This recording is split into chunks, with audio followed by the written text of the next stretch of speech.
എന്നോട് ഫ്രണ്ട്സ് ആണെങ്കിലും പല ആൾക്കാരും ചോദിക്കുന്ന ഒരു ചോദ്യമാണ്, നമുക്ക് കൊല്ലത്ത് റെസ്റ്റോറൻറ്റ് തുടങ്ങാൻ പറ്റുന്ന സ്ഥലങ്ങൾ ഏതൊക്കെയാണെന്നുള്ളത്. എൻ്റെ അഭിപ്രായത്തിൽ 3 സ്ഥലങ്ങളാണുള്ളത്. അതിലൊന്നെന്ന് പറയുന്നത് കൊല്ലം ബൈപ്പാസാണ്. കാരണം നിലവിൽ ഈ കൊല്ലത്ത് ഏറ്റവും കൂടുതൽ വേഗതയിൽ വളരുന്നതും ഏറ്റവും കൂടുതൽ ബിസിനസ് സാധ്യതയുള്ള ഒരു ഹൈവേ ആണ് ബൈപ്പാസ് എന്ന് പറയുന്നത്. കാരണം കാവനാട് ടു മേവറം ബെൽറ്റ് എന്ന് പറയുന്നത് ഇതിനിടയ്ക്ക് ഒരുപാട് അവസരങ്ങൾ കിടപ്പുണ്ട്.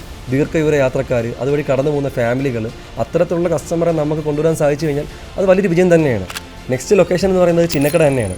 കാരണം കൊല്ലം നഗരത്തിൻ്റെ ഹൃദയഭാഗമാണ് ചിന്നക്കട എന്ന് പറയുന്നത്. പരമ്പരാഗതമായി ആൾക്കാർ ഏറ്റവും കൂടുതൽ ഒത്തുകൂടുന്ന ഒരു പ്രധാനപ്പെട്ട ഒരു വാണിജ്യ ഇടമാണ് ചിന്നക്കട.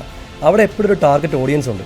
ഷോപ്പിങ്ങിനായി വരുന്ന കസ്റ്റമേഴ്സ് ഉണ്ട്, റെയിൽവേ സ്റ്റേഷനിൽ വരുന്ന ആൾക്കാർ, അവിടെ എപ്പോഴും ഫ്ലോട്ടിംഗ് പോപ്പുലേഷൻ ഉണ്ടാകും. അതുകൊണ്ട് തന്നെ ആ ഒരു ഏരിയ എന്ന് പറയുന്നത് റെസ്റ്റോറൻറ്റ് തുടങ്ങാൻ ഏറ്റവും മികച്ച ഇടം തന്നെയാണ്. നെക്സ്റ്റ് ലൊക്കേഷൻ എന്ന് പറയുന്നത് കരിക്കോടാണ്. കൊല്ലത്തെ ഏറ്റവും സജീവമായ സ്റ്റുഡൻസ് ഹബ്ബുകളിലൊന്നാണ് കരിക്കോട്. യുവതലമുറയെ ലക്ഷ്യമിട്ട് ബിസിനസ് തുടങ്ങാൻ ആഗ്രഹിക്കുന്ന ആർക്കും അത് അനുയോജ്യമായ ഇടം തന്നെയാണ്. അവിടുത്തെ ടാർഗറ്റ് ഓഡിയൻസ് എന്ന് പറയുകയാണെങ്കിൽ കോളേജ് വിദ്യാർത്ഥികളുണ്ട്, യുവാക്കൾ, സമീപ പ്രദേശങ്ങളിൽ ഹോസ്റ്റലുകളിലൊക്കെ താമസിക്കുന്ന ആൾക്കാർ. അതുകൊണ്ട് തന്നെ അതൊരു ഏറ്റവും അനുകൂലമായ ഒരു ഏരിയ തന്നെയാണ് പുതിയ റെസ്റ്റോറൻറ്റ് ഓണേഴ്സിനൊക്കെ. ഞാനീ പറഞ്ഞ 3 ഇടങ്ങളിലും ആർക്ക് റെസ്റ്റോറൻറ്റ് തുടങ്ങാൻ സാധിക്കും. പക്ഷേ ഏത് ടൈപ്പ് റെസ്റ്റോറൻറ്റ് തുടങ്ങണം എന്നുള്ള കാര്യത്തിനകത്ത് ഒരു എക്സ്പെർട്ട് അഡ്വൈസ് എടുക്കുക എന്നുള്ളതാണ്.